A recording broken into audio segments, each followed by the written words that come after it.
ಸ್ವರೂಪ್ ಪ್ರಕಾಶ್ ಅವರಿಗೆ ಅಧಿಕಾರ ಕೊಟ್ಟಿದ್ದಾರೆ ಜನ. ಬಟ್ ಸ್ವರೂಪ್ ಪ್ರಕಾಶ್ ಅವರು ಜನಗಳ ಮಧ್ಯಕ್ಕೆ ಬರ್ತಾ ಇಲ್ಲ, ₹1 ಕೆಲಸ ಮಾಡ್ತಾ ಇಲ್ಲ. ಸದನದಲ್ಲಿ ಎಷ್ಟು ಸಲ ಮಾತಾಡಿದ್ದಾರೆ ಸರ್ ಇವರು? ಎಷ್ಟು ಸಲ ಮಾತಾಡಿದ್ದಾರೆ ಸದನದಲ್ಲಿ? ಎಲ್ಲೋದ್ರೂ ಬರೀ ಸಮಸ್ಯೆಗಳಿದ್ದಾವೆ ಸ್ವರೂಪಣ್ಣವ್ರ ಬಗ್ಗೆ. ನಾನು ನೋಡ್ದಂಗೆ ಎಲ್ಲೂ ಕೆಲಸ ಆಗ್ತಾ ಇಲ್ಲ, ಅಭಿವೃದ್ಧಿ ಆಗ್ತಾ ಇಲ್ಲ. ಈಗ ಪ್ರೀತಮ್ ಅವರಿದ್ದಾಗ ಎಲ್ಲ ಕೆಲಸಗಳು ಏನೇ ಇದ್ರೂ ಆಗ್ತಾ ಇತ್ತು ಸರ್. ಸಾವಿರಾರು ಕೋಟಿ ಕೆಲಸ ಆಗೈತೆ. ಎಂತ ಇದಾಗಿದೆ. ಪ್ರೀತಮ್ ಗೌಡ್ರಿಗೆ ಟಿಕೆಟ್ ಕೊಡಬೇಕು. ಪ್ರೀತಮ್ ಗೌಡ್ರೆ ನೆಕ್ಸ್ಟ್ ಶಾಸಕರಾಗಿ ಬರಬೇಕು. ಹಳ್ಳಿಗಡೆ ಎಲ್ಲೂ ಕೆಲಸ ಮಾಡೋದಲ್ಲೇ ನಾನು ಓಟ್ ಹಾಕಿದ್ರೆ ಯಾರು ಸರ್ ಓಟ್ ಹಾಕ್ತಾರೆ? ಸ್ವರೂಪ್ ಅವ್ರಿಗೆ ಟಿಕೆಟ್ ಕೊಟ್ಟರು ಅಂತ ಇಟ್ಕೊಳ್ಳೋಣ. ಸ್ವರೂಪ್ ಅಣ್ಣ ಟಿಕೆಟ್ ಕೊಟ್ರೆ ಪ್ರೀತಮ್ ಗೌಡ್ರು ಹೋಗ್ಬಿಟ್ಟು ಏನಂತ ಕೆಲಸಕ್ಕೆ ಓಟ್ ಕೇಳ್ತಾರೆ ಅವ್ರಿಗೆ. ನಮ್ಮೂರಿಗೆ ಬಂದಿಲ್ಲ ಯಾವ ಕ್ಯಾಂಡಿಡೇಟ್ ಅಂತ ಹೇಳ್ತಾರೆ. ಅವಾಗ ಪ್ರೀತಮ್ ಅಣ್ಣವ್ರು ಏನಂತ ಓಟ್ ಕೇಳ್ತಾರೆ? ನಾನು ಏನು ಮಾಡಿದೆ, ನಾನು MLA ಆಗಿದ್ದೀನಿ, ಮನೇಲಿದ್ದೀನಿ, ಮಲ್ಕೊಡ್ತೀನಿ, ನಂಗೆ ಸೀಟ್ ಕೊಡಿ, ಟಿಕೆಟ್ ತಂದು MLA ಆಗಿದ್ದೀನಿ, ಯಾರು ಸರ್ ಓಟ್ ಹಾಕ್ತಾರೆ? ದೇವರೇ ಓಟ್ ಹಾಕಲ್ಲ. ಇದರಲ್ಲಿ ಕಾಂಗ್ರೆಸ್ ಅವ್ರಿಗೆ ಇದಾಗಬೇಕಾ? ಇವ್ರು ಕೆಲಸ ಮಾಡಿಲ್ಲ ಅಂತ ಓಟ್ ಹಾಕಲ್ಲ. ಆಗ ಕಾಂಗ್ರೆಸ್ MLA ಬರ್ತಾರೆ, ಏನ್ ಮಾಡೋಣ? ನಾನು BJP ಕಾರ್ಯಕರ್ತ ಅಂತ ಹೇಳ್ತಿಲ್ಲ, ಇರೋ ವಾಸ್ತವ ಹೇಳ್ತಾ ಇದ್ದೀನಿ ಸರ್. ಇದೇ ಸತ್ಯ. ಜನ ಯಾರು ದಟ್ಟಿಲ್ಲ ಸರ್ ಇವಾಗ. ಸರ್ ಈಗ ನಾವು ನೋಡ್ದಂಗೆ ಈಗ ಹಿಂದೆ ಪ್ರೀತಮ್ ಅಣ್ಣವರು ಶಾಸಕರಾಗಿದ್ದಾಗ ಆಲ್ಮೋಸ್ಟ್ ಸಾವಿರಾರು ಕೋಟಿ ಕೆಲಸ ತಂದು 2040ನೇ ಇಸ್ವಿಗೆ ನಮ್ಮ ಹಾಸನ ಏನು ಡೆವಲಪ್ ಆಗಬೇಕಿತ್ತು ಅದನ್ನು ಅವರು ಅಧಿಕಾರಾವಧಿಲೇ ಮುಗಿಸಿದ್ದಾರೆ. ಈಗ ಅದಾದಮೇಲೆ ಸ್ವರೂಪ್ ಪ್ರಕಾಶ್ ಅವರಿಗೆ ಅಧಿಕಾರ ಕೊಟ್ಟಿದ್ದಾರೆ ಜನ. ಬಟ್ ಸ್ವರೂಪ್ ಪ್ರಕಾಶ್ ಅವರು ಜನಗಳ ಮಧ್ಯಕ್ಕೆ ಬರ್ತಾ ಇಲ್ಲ, ₹1 ಕೆಲಸ ಮಾಡ್ತಾ ಇಲ್ಲ. ಏನಂದ್ರೆ ಏನು ಕೆಲಸ ಮಾಡ್ತಿಲ್ಲ. ಸರ್ಕಾರ ಇಲ್ಲ ಅಂದ್ರೂ ಸರ್ ಈಗ ನಮ್ಮ ಸಕಲೇಶ್ಪುರದಲ್ಲಿ ಸಿಮೆಂಟ್ ಮಂಜಣ್ಣ ಇದ್ದಾರೆ, ಹೊಸದಾಗಿ ಫಸ್ಟ್ ಟೈಮ್ ಶಾಸಕರಾಗಿದ್ದಾರೆ. 100 ಕೋಟಿ ಅನುದಾನ ಹೋರಾಟ ಮಾಡಿ ತಂದುಬಿಟ್ಟು ಕೆಲಸ ಮಾಡ್ತಾ ಇದ್ದಾರೆ. ಕೆಲಸ ಮಾಡಲೇಬೇಕು ಅಂದರೆ ಹೆಂಗೆ ಬೇಕಾದರೂ ಮಾಡ್ಬೋದು. ಹಾಸನಕ್ಕೆ ಬರುತ್ತೆ, ಇವ್ರು ತರಬೇಕು. ಮಾತಾಡಿ ಸದನದಲ್ಲಿ ಎಷ್ಟು ಸಲ ಮಾತಾಡಿದ್ದಾರೆ ಸರ್ ಇವರು? ಎಷ್ಟು ಸಲ ಮಾತಾಡಿದ್ದಾರೆ ಸದನದಲ್ಲಿ? ಸಿಮೆಂಟ್ ಮಂಜಣ್ಣವ್ರು ಪ್ರತಿಯೊಂದು ಸಮಸ್ಯೆನೂ, ಪ್ರತಿಯೊಬ್ಬ ವ್ಯಕ್ತಿ ಸಮಸ್ಯೆನೂ ಎತ್ತಿ ಹೇಳಿ ಎಲ್ಲ ಆನೆದು ಯಾವುದೇ ಇದ್ರು ಎಲ್ಲ ಹೇಳ್ಬಿಟ್ಟು 100 ಕೋಟಿ ಅನುದಾನ ತಂದು ಕೆಲಸ ಮಾಡ್ತಿದ್ದಾರೆ ಸರ್. ಕಟಾಯ ಹೋಬಳಿಲಿ ಒಂದು ರೋಡು ಇನ್ನು ಎಷ್ಟೋ ವರ್ಷದಿಂದ ಆಗಿರಲಿಲ್ಲ, ರೋಡ್ ಎಲ್ಲ ಮಾಡಿದ್ದಾರೆ ಸರ್. ಅವರು ಅನುದಾನ ತರ್ತಿದ್ದಾರೆ. ಮೊದಲನೇ ಸಲ ಶಾಸಕರಾಗಿದ್ದವರು ಇವರು. ಮೊದಲನೇ ಸಲ ಶಾಸಕರಾಗಿರ್ಬೋದು, ಬಟ್ ಇವರ ತಂದೆಯವರು ಎಲ್ಲ ಆಗಿದ್ದಂಥವ್ರು. ಎಲ್ಲ ಮಾತಾಡಿ ತರಬೇಕು. ಇವ್ರು ಸದನದಲ್ಲಿ ಮಾತಾಡೋದೇ ಇಲ್ಲ ಒಂದು. ಆಮೇಲೆ ನಮ್ಮದು ಈಗ ಮೈತ್ರಿ ಇರೋದ್ರಿಂದ ಮುಂದೆ ಇವ್ರವ್ರು ಆಗ್ಬೋದು, ಅವ್ರವ್ರು ಆಗ್ಬೋದು. ಬಟ್ ಈಗ ಪ್ರೀತಮ್ ಗೌಡ್ರ ಥರ ಕೆಲಸ ಮಾಡಿದರೆ ಒಬ್ಬರು ಯಾರೇ ನಿಂತರೂ ಗೆಲ್ಬೋದು. ಇವರು ಕೆಲಸ ಮಾಡೋದಲ್ಲ. ಈಗ ಈಗ ಮುಂದಕ್ಕೆ 2028ಕ್ಕೆ ಇದನ್ನು ನೋಡಿದರೆ ನಮ್ಮ ಪ್ರೀತಮ್ ಗೌಡ್ರಿಗೆ ಟಿಕೆಟು, ಅವರೇ MLA ಆಗೋದು, ಅದರಲ್ಲಿ ಡೌಟೇ ಇಲ್ಲ ಸರ್. ಏನು ಕೆಲಸ ಮಾಡ್ತಾ ಇಲ್ಲ. ಎಲ್ಲೋದ್ರೂ ಬರೀ ಸಮಸ್ಯೆಗಳಿದ್ದಾವೆ ಸ್ವರೂಪಣ್ಣವ್ರ ಬಗ್ಗೆ. ಅವ್ರು ಏನಾದ್ರು ಕೆಲಸ ಮಾಡಿದರೆ ಅಥವಾ ಪಬ್ಲಿಕಲ್ಲಿ ಎಲ್ಲಿ ಸರ್ ಯಾವ ಜನಗಳ ಮಧ್ಯೆ ಕಾಣಿಸ್ಕೊತವ್ರೆ ಸರ್? ಏನು ಸಮಸ್ಯೆ ಇದು ಕ್ಲಿಯರ್ ಮಾಡ್ತಾವ್ರೆ ಅವರು? ಎಷ್ಟೋ ಸಮಸ್ಯೆಗಳಿದೆ. ನಗರಸಭೆಗೆ ಹೋದ್ರಂತೂ ಒಂದು ಕೆಲಸ ಆಗ್ತಾ ಇಲ್ಲ ಸರ್. ಅಲ್ಲಿ ಎಲ್ಲ ಕಡೆನೂ ಭಾರಿ ಹಿಂಸೆ ಆಗ್ತದೆ. ಮಾತು ಕೇಳ್ತಾ ಇಲ್ವಾ ಸರ್? ನನ್ನ ಪ್ರಕಾರ ಅವರು ಮಾತು ಕೇಳೋದಕ್ಕೆ ಅವರೇ ಆಕ್ಟಿವ್ ಇಲ್ಲ ಅಂದರೆ ಎಲ್ಲಿಂದ ಯಾರು ಕೇಳ್ತಾರೆ ಸರ್ ಅಧಿಕಾರಿಗಳು? ನಾನು ನೋಡ್ದಂಗೆ ಎಲ್ಲೂ ಕೆಲಸ ಆಗ್ತಾ ಇಲ್ಲ, ಅಭಿವೃದ್ಧಿ ಆಗ್ತಾ ಇಲ್ಲ. ಸ್ವರೂಪಣ್ಣವರು ಸದನದಲ್ಲೂ ಮಾತಾಡ್ತಿಲ್ಲ. ಹಂಗಾಗಿ ಏನು ಅಂದರೆ ನಮಗೆ ಈಗ ಪ್ರೀತಮ್ ಅಣ್ಣವರಿದ್ದಾಗ ಎಲ್ಲ ಕೆಲಸಗಳು ಏನೇ ಇದ್ರೂ ಆಗ್ತಾಯಿತ್ತು ಸರ್. ಸಾವಿರಾರು ಕೋಟಿ ಕೆಲಸ ಆಗೈತೆ. ಎಂತ ಇದಾಗಿದೆ. ಹಂಗಾಗಿ ನೆಕ್ಸ್ಟು ಮೈತ್ರಿ ಇದ್ರೂ ಪ್ರೀತಮ್ ಗೌಡ್ರಿಗೆ ಟಿಕೆಟ್ ಕೊಡಬೇಕು. ಪ್ರೀತಮ್ ಗೌಡ್ರೆ ನೆಕ್ಸ್ಟು ಶಾಸಕರಾಗಿ ಬರಬೇಕು. ನಮ್ಮ ಹಾಸನದಲ್ಲಿ ಎಲ್ಲ ಅಧಿಕಾರಿಗಳಿರ್ಬೋದು, ಯಾರೇ ಇರ್ಬೋದು, ಅವರು ಬಂದರೆ ಪ್ರೀತಮ್ ಅಣ್ಣವರು ಹೇಳಿ ಕೆಲಸ ಮಾಡಿಸ್ತಾರೆ.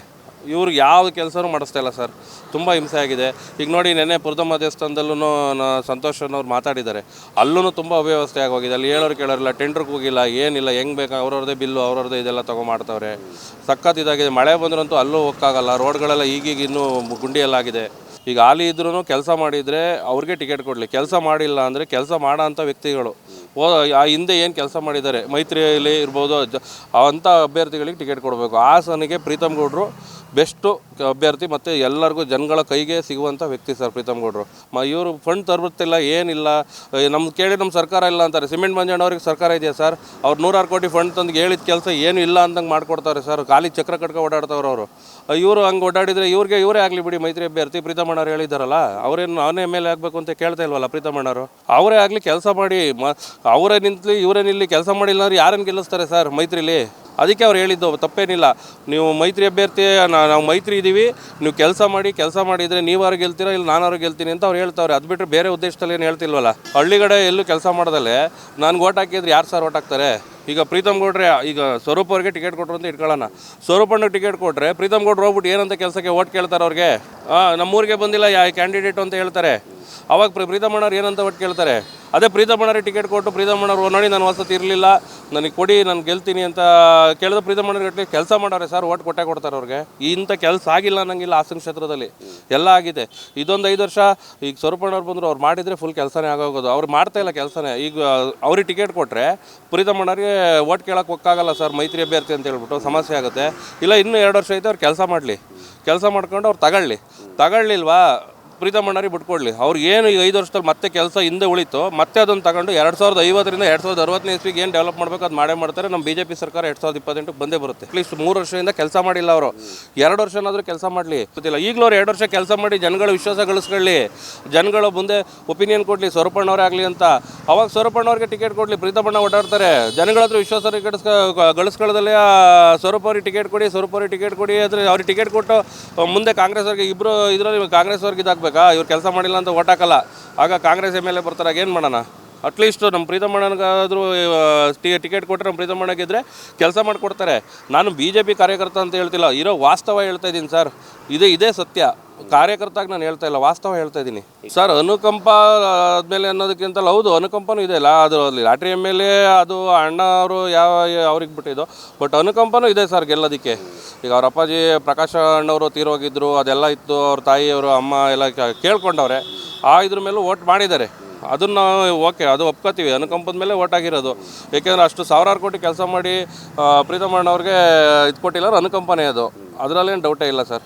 ಖಂಡಿತ ಸರ್, ಅವರೇ ಮುಂದಿನ 2028ನೇ ಇಸ್ವಿಗೆ ನಮ್ಮ ಪ್ರೀತಮ್ ಜೇಗೌಡ್ರೇ ಹಾಸನದ ಶಾಸಕರು, ಅದರಲ್ಲಿ ಯಾವುದೇ ಥರದ್ದು ಅನುಮಾನ ಇಲ್ಲ. ದೇವರಿರೋದು ಎಷ್ಟು ಸತ್ಯ ಅಷ್ಟೇ ಸತ್ಯ, ನಮ್ಮ ಪ್ರೀತಮ್ ಗೌಡ್ರು MLA ಆಗೋದು. ಜನ ದಡ್ರಿದ್ದಾರೆ ಸರ್. ಈಗ ಒಂದು ಗ್ರಾಮ ಪಂಚಾಯತಿಲಿ ಮೆಂಬರ್ ಗೆಲ್ಲಿಸ್ಬೇಕು ಅಂದರೆ 150 ಸತಿ ಯೋಚನೆ ಮಾಡಿ ಇವ್ನು ಓಟ್ ಹಾಕಿ ಕೆಲಸ ಮಾಡ್ತಾನೆ ಅಂತ ಕೇಳಿ ಓಟ್ ಹಾಕಿ ಗೆಲ್ಲಿಸ್ತವ್ರೆ.